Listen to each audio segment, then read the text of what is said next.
We collected Dynasty ADP data from the month of May, in particular the last 2 months of May, and these players, their standard deviation was off the charts. So basically, standard deviation is showing the variance in where they were selected in all of these drafts combined. And so these guys were the top 10 in standard deviation from the drafts in May. Let's look at these guys right now. So let's start with guys like Michael Penix and Jonathan Brooks. Michael Penix, this is an easy one. Of course, Michael Penix, nobody knows where to take him. Why? Because he's a second string quarterback that just got 8th overall draft capital in a situation with really good weapons. So it's like, oh, and then it's like, oh, and then it's like, oh, and so nobody knows where to take him.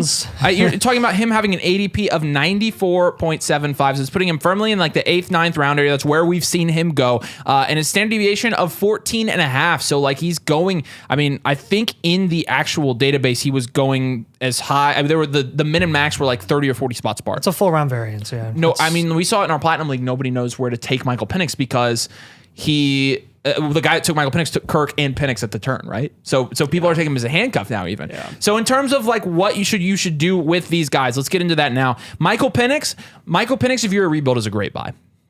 A great buy. I absolutely, even if you're a contender or if you trend elite value, you even maybe trend dual elite QB in that area, I don't mind buying Michael Penix if you have enough value to spare. He's one of those long play guys that in a couple years, it's probably going to pay off that you bought Michael Penix in 9th round capital, because even if he ends up busting, when he gets to where he is the starter in Atlanta, his dynasty value is probably going to be like 4th round, 5th round minimum, maybe. And so you're talking about a pretty serious value increase. But when you're talking about for rebuilds, I mean, we're recommending almost every single rebuild by Michael Penix. Almost every, like it just seems like almost a guarantee to jump up in value, because even if he doesn't do anything, again, he's going to jump up in some value. And so Michael Penix, in terms of where he should be going in startup drafts, I will say I'm not personally taking him before like the 8th round.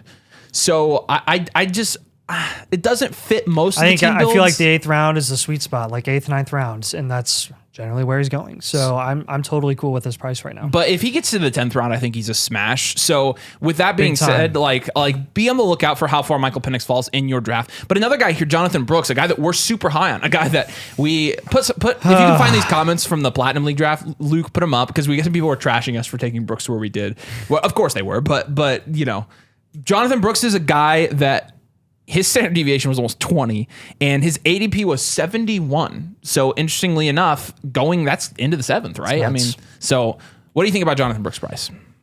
I'm all about Jonathan Brooks' price right now. I am too. I think it's I mean, you're talking about a guy that not only got 2nd round draft capital off of an ACL tear. Guys, he tore his ACL last year in the middle of the season in college, and he declared for the NFL draft. And what did we say? We said Jonathan Brooks would not have declared if he and his agent did not know something. What ended up happening? Exactly what we thought. He got day 2, 2nd round draft capital to the Carolina Panthers, where it is wide open. Don't say Chua, don't say Miles Sanders. Jonathan Brooks is the guy there, and he will be from day 1. I do not have a doubt in my mind. You're also going into an offense where Dave Canales is now the head coach. He will be calling plays. He just called plays as the offensive coordinator last year in Tampa Bay when Rachaad White took a massive step up. Is Rachaad White in any way a more talented from a prospect profile running back than Jonathan Brooks? No. He's less efficient as a runner, and he has really good receiving upside, but so does Jonathan Brooks. What else do we want? What else could we dream of for Jonathan Brooks? Like, I guarantee you, if Jonathan Brooks was on the Dallas Cowboys, he would be going significantly higher than where he is right now. Significantly. And to me, from a volume perspective and an offensive situation perspective, I view them pretty much the same. I really do. You can call me crazy, but Jonathan Brooks is one of the bigger buys in Dynasty Fantasy Football, in my opinion. I agree. And we are much, much higher than consensus, I think, on Brooks than and people than most. know that. So, you can even put up the comments from the rankings video. People know that us having Brooks as RB7, like, so people are like, wow, that's really a hot take. And I'm like, actually, the running back 7 in Dynasty is not that big of an accomplishment. It's not that big of an accomplishment at all, not now. So with that being said, 71.5, that puts him literally right at the 6-7 turn. Again, I think you saw our reaction. We got Jonathan Brooks there. We smashed him. So he's a buy in our opinion. I mean, the running backs going around him, Kenneth Walker, committee. James Cook, good receiving upside. He'll never be a bell cow. Isaiah Pacheco, never even been a running back 1. he is easily replaceable in an offense that will never ever pay a running back because they have to pay Patrick Mahomes. Another guy that ended up on this list and was actually had the largest standard deviation on here, a standard deviation of 25 spots, an average pick of 90. So that puts him in the 8th, 9th round as well. That's Jake Ferguson. And Jake Ferguson's a guy that we have been notoriously low on. And I do think it's worth at least looking at Let's acknowledge that there is absolutely available volume and opportunity in Dallas's offense, and guess what? There always has been. But CeeDee Lamb is the guy there, obviously. Everyone knows that. Brandon Cooks, not what everyone thought he could be last year. Michael Gallup, not what everyone thought he could be last year. So where does that leave Jake Ferguson? Well, with 116 targets last year, some would argue more this year. What do you think? So his target share last year was 17%. That's outrageously good for a tight end in the NFL. It's really good. It's 16th in the league, but and what did that translate to? The tight end 9 on the season. So, he was 3rd in routes run. He was 1st though. He had 25 red zone targets. 25 red zone targets and 13 red zone receptions. And that's all while being 7th in total touchdowns. He had 5 touchdowns, and touchdowns are volatile. In a world where you have Jake Ferguson and he actually brings in more of those red zone targets this year, I could see Jake Ferguson's production jumping up. There is a world where Jake Ferguson is a top 6 tight end because of the amount of red zone targets he's getting and the fact that he's on a pass heavy offense that is really devoid of any wide receiver or pass catching talent outside of CeeDee Lamb, making Jake Ferguson the wide receiver 2 aside. Yeah, and again, I always like to play this game every time we see this because I totally acknowledge the opportunity that's there. There's a reason that Ferguson's price is what it is, as much as I don't like it. Yeah. But I think it's a lot easier to play that he could be a top 6 running back game than him actually being a top 6 running back, because at the end of the day, how many top 6 tight ends are there? 6. What other tight ends are we talking about that are almost guaranteed to be in that range? Travis Kelce, lock him in. Sam Laporta, lock him in. Dalton Kincaid, you can call us crazy. We've locked him in. Kyle Pitts, Kirk Cousins, we have our own questions. Probably. George Kittle, lock him in every single year. He always is a top 6 producing tight end. That's 5. TJ Hawkinson. Not this year. Maybe not this year. It depends on when he comes in. Trey McBride. That would be the 6th one. And David Njoku, who was actually a top 6 tight end last year. And Evan Ingram, who was actually a top 6 tight end last year. We've already talked about 9 tight ends. So for Ferguson to squeeze into the top 6, you got to tell us what 4 we have to eliminate. So basically what Nathan is saying is in order for Ferguson to be a good value at ADP, he'd have to really take a step up this year. And so what are you doing? I know what you're doing with Jake Ferguson. You don't want him at that price. I think there are better values at that price. I can't stop selling him. I think that Jake Ferguson, I think there's a world where he breaks out this year. So I'm not going to say that he's the hardest sell of all time, because if he does break out, I don't want to look like a complete idiot, because again, the red zone targets alone make me scared of the touchdown. Would you rather have Calvin Ridley or Jake Ferguson? Ridley. Evan Ingram or Jake Ferguson? Ingram's right, because he's actually done it. Kamara or Ferguson? Kamara. Polk. The Wash Polk. Probably. Early 2nd round draft capital and wide receiver 1 on New England. Those are all the guys going directly around where he is right now. So again, I think there are better picks there. Yeah, and some of it is just the nature of the tight end position in Dynasty. Like, again, the reason we focus on top 6 so much is I don't care if someone's a tight end 1. I don't care if someone's a top 12 producing tight end. We have historical data that proves that only the top 6 producing tight ends in a tight end premium format are really making a difference in your league and helping you win your championships. In non-tight end premium formats, it's top 3 or 4. So that just really, really limits your chances. Some other guys that we have here who had some of the highest standard deviation is... let's talk about Deshaun Watson. We don't talk about Deshaun Watson. That's true. Very much. Yeah, we should talk about Deshaun. Deshaun Watson is a curious case, and I'm going to be completely honest. When I do team blueprints for you guys over at flockfantasy.com/domain, have to use code domain. I don't know what to do. Like when you own Deshaun Watson, I don't know if I should tell you to sell him or to buy him or do what, because the dude has a $250 million guaranteed contract, and he doesn't have an out until 2026. It's fully guaranteed. There is no out. He's there until 2026, making $50+ million a year.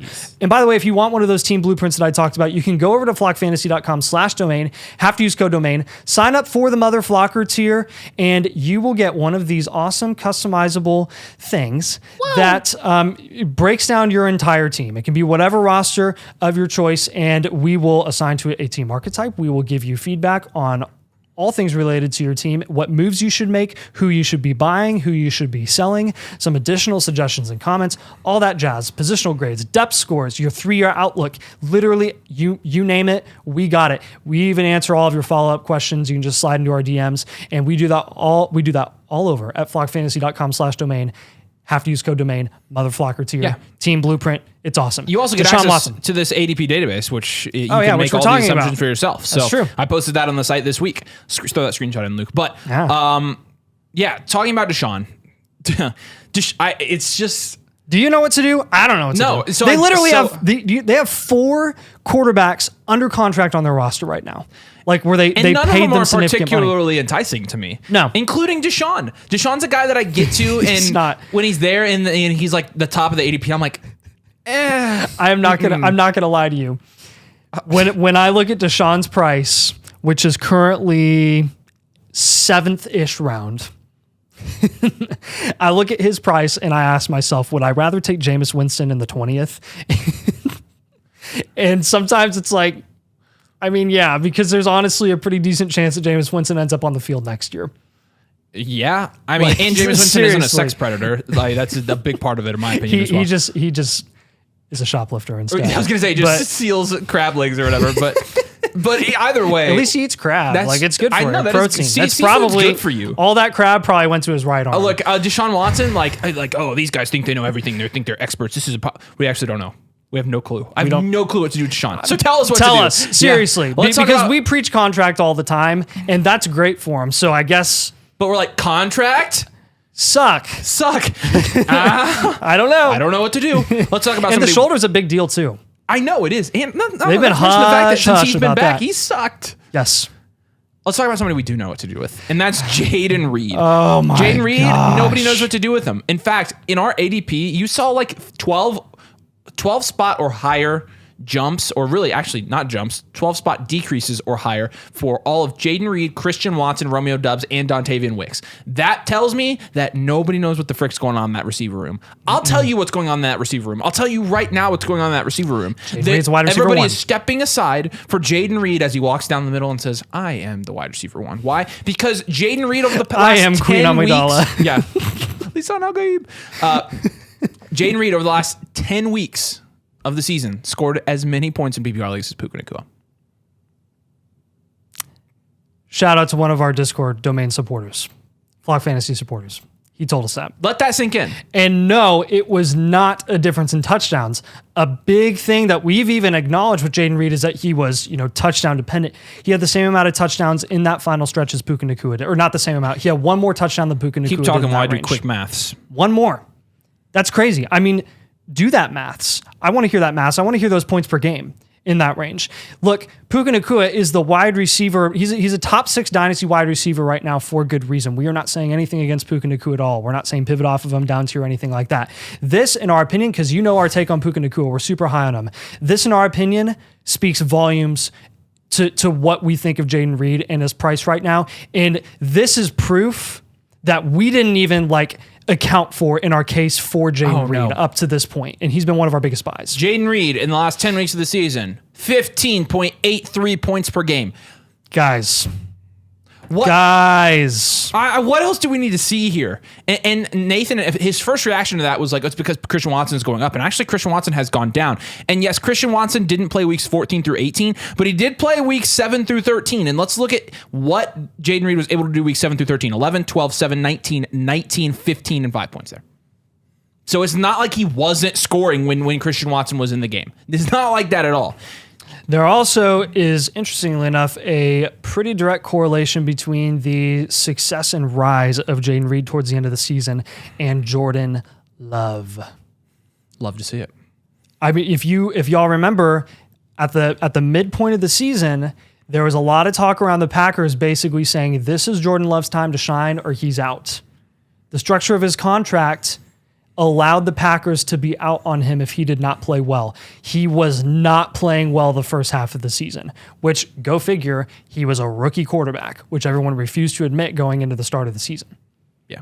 Jaden Reed helped him big time towards the end of the year. They helped each other big time. And when you're looking at his touchdown dependency rate, it's a 6-point passing. So he scored 48 points off of touchdowns.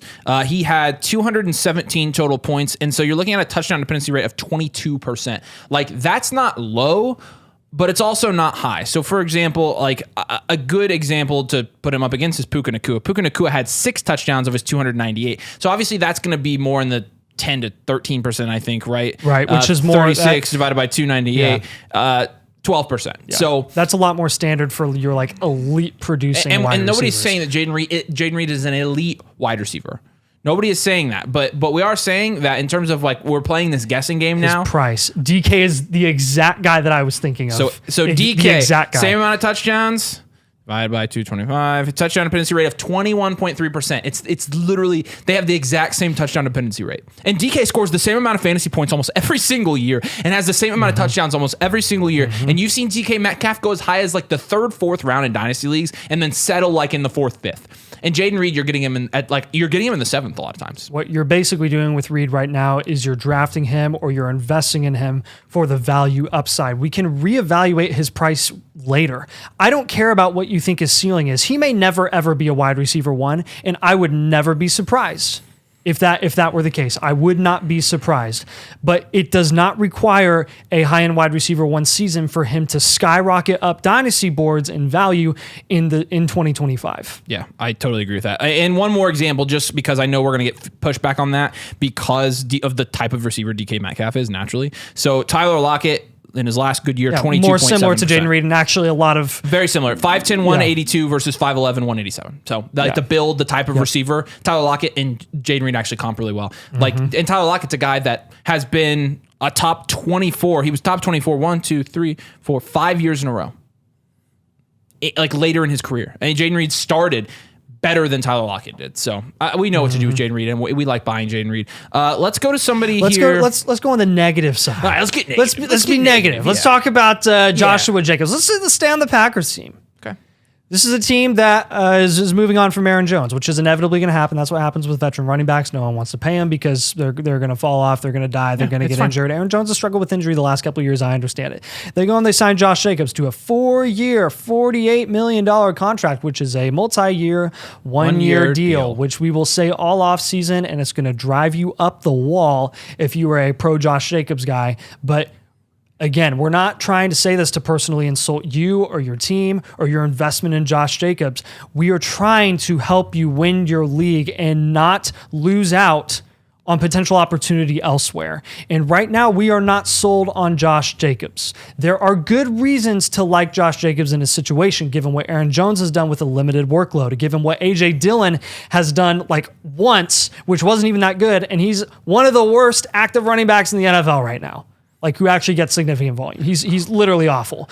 Josh Jacobs, again, I will acknowledge, good reason to like him.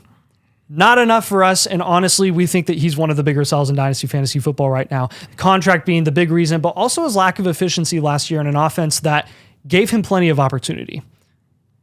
Yeah. I'll let you take it away. I mean, you also are looking at Josh Jacobs. He's not practicing on OTAs right now because he's got a hamstring. Like, what are the odds that Josh Jacobs actually increases in value next year? 0. Like, I feel like we're looking at a Tony Pollard situation. Yes. It's different because he can be a bell cow and produce, and we saw that in years like 2022. But when you get to running backs that are on the 26, 27, 28 age cusp that go to teams where they're the clear workhorse back, well, Jacobs isn't a young 26 either. He is an old 26. He came in super young. He has a lot of wear and tear. It's his 6th year in the league. Yeah. And most of the times when you're talking about guys that are sustainable up into higher ages in a running back standpoint, you're talking about guys that get more targets than the average back and less carries. And Jacobs, 240, 270, 200, 340, and 230 attempts. That's a lot of attempts, guys. That's a lot of attempts. I mean, he's definitely, his mileage is up there. And so, Josh Jacobs is a guy that there are absolutely guys around him that we would be taking over him. But just to kind of glance over the other guys here, TJ Hawkinson, it's because he's injured. We got him in the 7th. We think that's a great value. And so we'd buy him there. Crazy. I understand why you don't want to take him in the 5th anymore, but I'd start considering him around the 6th round for sure. We understand why you wouldn't want to take him in the 5th, but if you do take him in the 5th, we have zero issue with it. Yeah.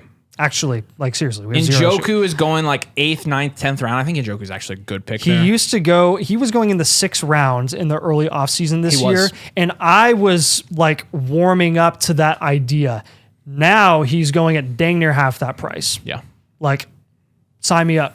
And then the last guy that we haven't talked about is Keon Coleman. And of course, nobody knows what to do with Keon Coleman. There's going to be variance with a lot of these unproven rookies. I don't have a hard opinion on that one either. Yeah, because he's a super raw wide receiver talent.